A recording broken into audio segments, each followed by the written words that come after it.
नमस्कार दोस्तों, स्वागत है आपका मेरे चैनल अनलिमिटेड स्टोरी पर। दोस्तों, आज मैं आपको शिव जी के व्रत की कथा सुनाने वाली हूँ। अगर कहानी अच्छी लगे तो वीडियो को लाइक, शेयर और मेरे चैनल को सब्सक्राइब कीजिएगा। एक समय की बात है, किसी नगर में एक साहूकार रहता था। उसके घर में धन की कोई कमी नहीं थी, लेकिन उसकी कोई संतान नहीं थी। इस कारण वह बहुत दुखी था। पुत्र प्राप्ति के लिए वह प्रत्येक सोमवार व्रत रखता था और पूरी श्रद्धा के साथ शिव मंदिर जाकर भगवान शिव और पार्वती जी की पूजा करता था। उसकी भक्ति देखकर एक दिन माँ पार्वती प्रसन्न हो गई और भगवान शिव से उस साहूकार की मनोकामना पूर्ण करने का आग्रह किया। पार्वती जी की इच्छा सुनकर भगवान शिव ने कहा कि हे पार्वती, इस संसार में हर प्राणी को उसके कर्मों का फल मिलता है और जिसके भाग्य में जो हो उसे भोगना ही पड़ता है। लेकिन पार्वती जी ने साहूकार की भक्ति का मान रखने के लिए उसकी मनोकामना पूर्ण करने की इच्छा जताई।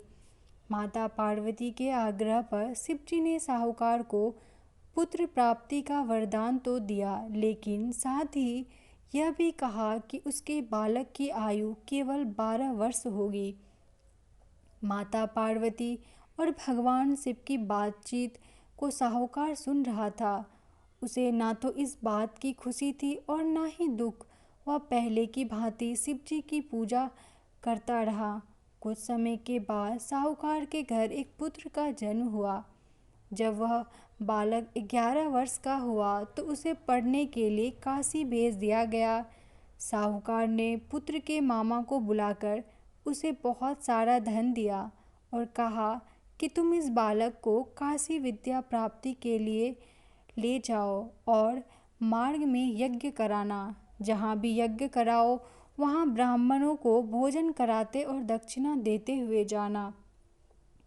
दोनों मामा भांजे इसी तरह यज्ञ कराते और ब्राह्मणों को दान दक्षिणा देते काशी की ओर चल पड़े।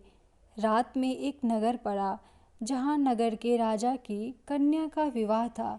लेकिन जिस राजकुमार से उसका विवाह होने वाला था, वह एक आँख से काना निकला। राजकुमार के पिता ने अपने पुत्र के काना होने की बात को छुपाने के लिए एक चाल सोची। साहूकार के पुत्र को देखकर उसके मन में एक विचार आया। उसने सोचा, क्यों न इस लड़के को दुल्हा बनाकर राजकुमारी से विवाह करा दूं। विवाह के बाद इसको धन देकर विदा कर दूंगा और राजकुमारी को अपने नगर ले जाऊंगा। लड़के को दूल्हे के वस्त्र पहनाकर राजकुमारी से विवाह करा दिया गया। लेकिन साहूकार का पुत्र ईमानदार था। उसे यह बात न्याय संगत नहीं लगी। उसने अवसर पाकर राजकुमारी की चुन्नी के पल्ले पर लिखा कि तुम्हारा विवाह तो मेरे साथ हुआ है, लेकिन जिस राजकुमार के संग तुम्हें भेजा जाएगा वह एक आँख से काना है। मैं तो काशी पढ़ने जा रहा हूँ। जब राजकुमारी ने चुन्नी पर लिखी बातें पढ़ी तो उसने अपने माता पिता को यह बात बताई। राजा ने अपनी पुत्री को विदा नहीं किया, जिससे बारात वापस चली गई। दूसरी ओर साहूकार का लड़का और उसका मामा काशी पहुँचे और वहाँ जाकर उन्होंने यज्ञ किया। जिस दिन लड़की की आयु 12 साल की हुई, उसी दिन यज्ञ रखा गया। लड़के ने अपने मामा से कहा कि मेरी तबीयत कुछ ठीक नहीं है। मामा ने कहा, तुम अंदर जाकर सो जाओ। शिव जी के वरदान अनुसार कुछ ही देर में उस बालक के प्राण निकल गए। मित्र भांजे को देख उसके मामा ने विलाप शुरू किया। संयोगवश उसी समय शिव जी और माता पार्वती उधर से जा रहे थे। पार्वती जी ने भगवान से कहा, स्वामी, मुझे इसके रोने के स्वर सहन नहीं हो रहे हैं। आप इस व्यक्ति को कष्ट को दूर करें। जब शिव जी मृत बालक के समीप गए तो वह बोले, यह उसी साहूकार का पुत्र है जिसे मैंने 12 वर्ष की आयु का वरदान दिया। अब इसकी आयु पूरी हो चुकी है। लेकिन मातृभाव से विभोर माता पार्वती ने कहा, हे महादेव, आप इस बालक को और आयु देने की कृपा करे, अन्यथा इसके वियोग में इसके माता पिता भी तड़प तड़प कर मर जाएंगे। माता पार्वती के आग्रह पर भगवान शिव ने उस लड़के को जीवित होने का वरदान दिया। शिव जी की कृपा से वह लड़का जीवित हो गया।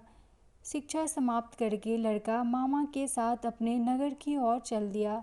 दोनों चलते हुए उसी नगर में पहुँचे जहाँ उसका विवाह हुआ था। उस नगर में भी उन्होंने यज्ञ का आयोजन किया।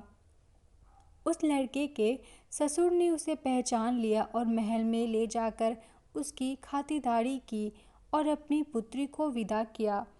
इधर साहूकार और उसकी पत्नी भूखे प्यासे रहकर बेटी की प्रतीक्षा कर रहे थे। उन्होंने प्रण कर रखा था कि यदि उन्हें अपने बेटे की मृत्यु का समाचार मिला तो वह भी अपना प्राण त्याग देंगे, परंतु अपने बेटे के जीवित होने का समाचार पाकर वह बेहद प्रसन्न हुए। उसी रात भगवान शिव ने व्यापारी के स्वप्न में आकर कहा, हे श्रेष्ठी, मैंने तेरे सोमवार के व्रत करने और व्रत कथा सुनने से प्रसन्न होकर तेरे पुत्र को लंबी आयु प्रदान की है। इसी प्रकार जो कोई सोमवार व्रत करता है या यह कथा सुनता है और पढ़ता है, उसके सभी दुख दूर होते हैं और समस्त मनोकामनाएं पूर्ण होती है। धन्यवाद।